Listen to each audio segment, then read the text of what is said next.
बिस्मिल्लाहिर्रहमानिर्रहीम। अस्सलाम वालेकुम व्यूअर्स। दोस्तों, मैं हूं Mubashar Nazar and welcome back to my YouTube channel. नाज़रीन, हमने पिछली एक वीडियो में अमेरिकी जंगी जुनून के हवाले से वियतनाम की जंग का तज़किरा किया था। इस जंग में सोवियत यूनियन के हाथों हजीमत उठाने के बाद अमेरिका बदला लेने के लिए मुनासिब मौका की तलाश में था और फिर अफगानिस्तान में सोवियत यूनियन की फौजी मुदाखलत की वजह से उसे ये मौका आखिरकार मिल ही गया। उसके बाद सोवियत यूनियन के साथ जो हुआ उससे हम सब अच्छी तरह से वाकिफ हैं।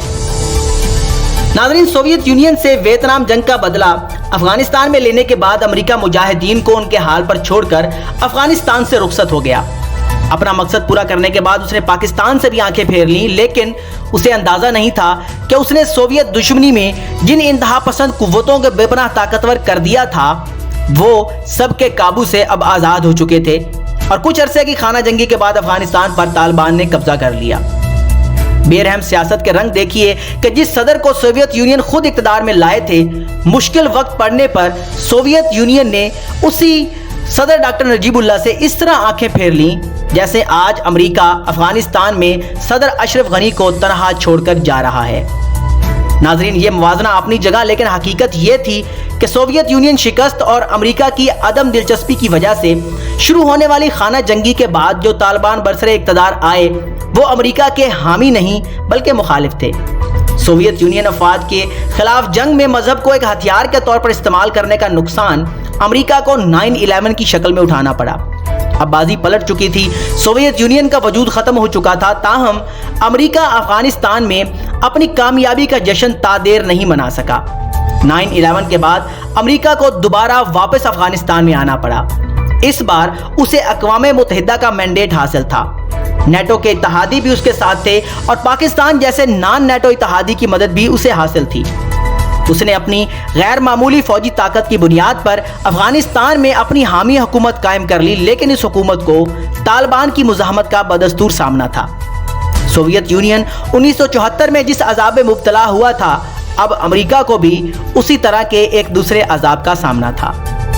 नाज़रीन, 11 सितंबर के यानी 9/11 के वाक़या के एक महीने के बाद अमेरिका अक्टूबर 2002 में अफगानिस्तान में दाखिल हुआ। 2010 तक अफगानिस्तान में 1,50,000 गैर मुल्की फौजी अफगानिस्तान में मौजूद थे, जिनमें अमेरिकी फौजियों की तादाद 1 लाख से ज़ायद बताई जाती है। नाज़रीन, तकरीबन 18 साल की फौजी मौजूदगी ने अमेरिका के लिए बेपनाह मसाइल खड़े कर दिए। अमेरिका ने अपनी हामी हुकूमत की बेपनाह फौजी और माली मदद की, लेकिन इतने तवील अरसे के बाद अब उसके लिए अफगानिस्तान में मौजूद रहना अमलन मुमकिन नहीं था। अमेरिकी वोटर्स बार बार ये सवाल पूछ रहे थे कि उनके टैक्सों से हासिल जो रकम है वो अफगानिस्तान की बज़ाहिर एक बेमकसद जंग में क्यों जलाई जा रही है और अमेरिकी फौजी वहां किस मकसद के लिए अपनी जानें दे रहे हैं। वियतनाम की तरह अमेरिका ने अफगानिस्तान में भी जंग की भारी कीमत अदा की। नाज़रीन, एक मुहतात अंदाजे के मुताबिक अमेरिका को अफगान जंग में $2 खरब खर्च करने पड़े। ये रकम उसने कर्ज लेकर हासिल की थी, जिस पर उसे सूद और अदायगी की मद में 2030 तक मजीद अरबों डॉलर अदा करना होंगे और 2050 तक ये रकम $6.5 खरब तक पहुंच जाएगी। नाज़रीन, इन भयानक अदाद-ओ-शुमार से ये अंदाज़ा लगाना मुश्किल नहीं कि अमेरिका में दहाइयों से जारी इंतहाई कम शरह नमू में वियतनाम और अफगानिस्तान की जंगों पर होने वाले अखराजात का बुनियादी किरदार है। अमेरिका अफगानिस्तान से रुखसती का अमल मुकम्मल करने वाला है। उसे इत्मीनान है कि अब कोई सोवियत यूनियन उसके पैदा करदा खला को पूरा करने के लिए मौजूद नहीं है। अब जो भी उफ्ताद पड़ेगी वो इस खित्ते के मुल्कों को बराह रास्त भुगतना होगी। जान बची सो लाखों पाए की तरह अमेरिका खुशी खुशी अफगानिस्तान से रुखसत हो रहा है, लेकिन पाकिस्तान समेत इस खित्ते का हर मुल्क वहां अपना असर और रसूख क्या कायम करना चाहता है। इस हवाले से पाकिस्तान की मुश्किलात दूसरों की बनिस्बत कहीं ज्यादा हैं, क्योंकि अगर वहां खाना जंगी में शिद्दत पैदा होती है और उसका दायरा वसी होता है तो पाकिस्तान पर उसके बराह रास्त असरात मुरतब होंगे। नाज़रीन, 20वीं सदी नौ आबादियाती और साम्राज्यी बालादस्ती के खिलाफ बेमिसाल तहरीकों, 2 आलमी जंगों और सर जंग के भयानक तजर्बात से इबारत थी। गुजरी सदी में पैदा होने वाले ज्यादातर तनाज़ात की शिद्दत में अब काफ़ी कमी हो चुकी थी। टेक्नोलॉजी पर मबनी पैदावारी अमल ने दुनिया के तमाम मुल्कों को एक दूसरे से गहरे तौर पर वाबस्ता कर दिया है। अब कोई मुल्क जंगी मुहिम जुई का मुतहम्मिल नहीं हो सकता।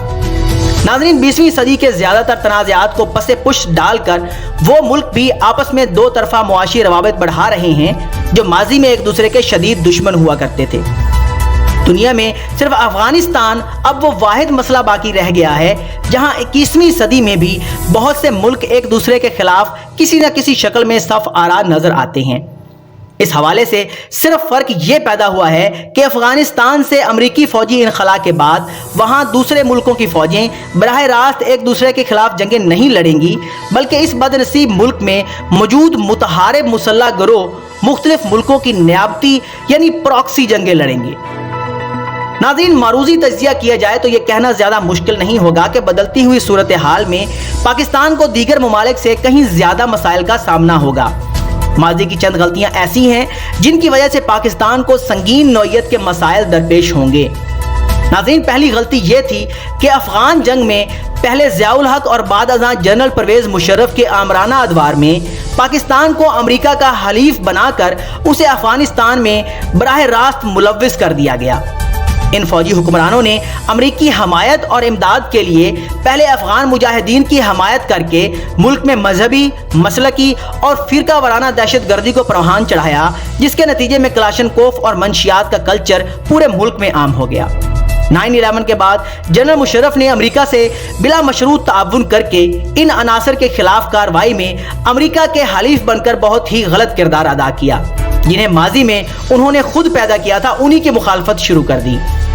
इस आकबत नाअंदेश पॉलिसी की बायस अब अफगानिस्तान में हमारा कोई भी दोस्त मौजूद नहीं है। तालिबान की हमायत करनी मुमकिन नहीं। ऐसा करने की सूरत में हमें अमरीका और दोस्त मुल्क समेत तमाम आलमी बिरादरी की मुखालफत और पाबंदियों का सामना करना पड़ेगा। अफगान हुकूमत से हमारे ताल्लुकात कभी मिसाली नहीं रहे, लिहाजा उनकी हमायत हासिल करने के बारे में सोचना भी महाल है। अफगानिस्तान में पाकिस्तान हमेशा अमरीका का हलीफ रहा है। अब अमरीका यहाँ से वापस जा रहा है और हम तज़ब्ज़ुब की कैफियत में मुब्तला हैं। क्या वक्त नहीं आ गया कि किसी बड़े बहरान का शिकार होने और मुल्क को दहशत गर्दी की मुमकिन कार्रवाइयों से बचाने के लिए उन बुनियादी हक़ाइक़ पर तवज्जो देने की रवश इख्तियार करें जिन्हें माजी में हम नज़रअंदाज करते रहे हैं। नाज़रीन, 21वीं सदी के तकाज़ों को समझना बेहद ज़रूरी है। ये काम उस वक्त तक नहीं हो सकता जब तक हम उन तजर्बात से सबक हासिल ना कर लें जिनसे ना सिर्फ हम बल्कि पूरी दुनिया गुजर चुकी है। गुज़श्ता सदी में 2 आलमी जंगें लड़ी गईं, जिसका नुकसान पूरी दुनिया को उठाना पड़ा। करोड़ों लोगों की जिंदगियों से महरूम और मईशतों को तबाह करने के बाद ये सबक सीखा गया कि जंग फातेह और मफ्तूह दोनों के लिए हमेशा घाटे का सौदा साबित होती है। जंगी जुनून से जर्मनी, इटली और जापान को कुछ ना मिला। ये मुल्क तबाह बर्बाद हो गए। अमेरिका, रूस और बरतानिया समेत जिन मुल्कों ने जारे फास्ट मुल्कों को शिकस्त दी थी, उन्हें भी नाकाबिले तलाफी नुकसान उठाना पड़ा। नाज़रीन, वियतनाम की जंग ने यह साबित किया कि दुनिया की बड़ी से बड़ी फौजी ताकत भी अवामी अज़म पर कभी गालिब नहीं आ सकती।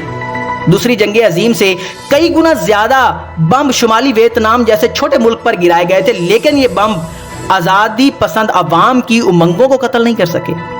माजी के तजर्बे से यह भी सबक मिलता है कि ताकत के जरिए किसी भी मुल्क पर अपनी बालादस्ती कायम नहीं की जा सकती। अफगानिस्तान में जो कुछ हुआ उसमें भी सबसे पहले यह सबक मौजूद है। पहला सबक यह है कि ताकत के जरिए अवाम और मुआशरे पर अपना मनपसंद नजरिया मुसल्लत नहीं किया जा सकता, और दूसरा सबक यह है कि इंतहा पसंद कुव्वतों को जन्म देने और उन्हें मजबूत करने वाले एक रोज खुद उन कुव्वतों का निशाना बन जाते हैं। वियतनाम और अफगानिस्तान के तजुर्बे से ये सबक भी मिलता है कि गैर मामूली जंगी अखराजात बड़े से बड़े मुल्क की मईशतों को बहरान में मुब्तला कर देते हैं, जिसका नतीजा साबिक सोवियत यूनियन की शिकस्त और रेख की सूरत में भी बरामद हो सकता है। नाज़रीन, अफगानिस्तान के बारे में कोई भी हिकमत अमली वज़ा करने से कबल हमें उन हक़ाइक़ को ज़रूर पेश नज़र रखना चाहिए और इस मकूले पर अमल नहीं करना चाहिए कि इंसान ने तारीख से यह सबक सीखा है कि उसने कोई सबक नहीं सीखा। तो दोस्तों, this is from today's episode. ऐसी बहुत सी वीडियो लेके आपके सामने दोबारा भी हाजिर होता रहूंगा। अगर आपको हमारी ये वीडियो इन्फॉर्मेटिव लगती है तो इसे लाइक करें और दोस्तों के साथ शेयर भी करें। मजीद ये कि चैनल को सब्सक्राइब कर लें और उसके साथ में मौजूद बेल आइकन को प्रेस करते हुए ऑल नोटिफिकेशन को ऑन कर लें, ताकि मेरी आने वाली तमाम वीडियोस का नोटिफिकेशन आपको सबसे पहले और बर वक्त मिल सके। अगली वीडियो तक के लिए इजाजत दीजिए। अल्लाह हाफिज।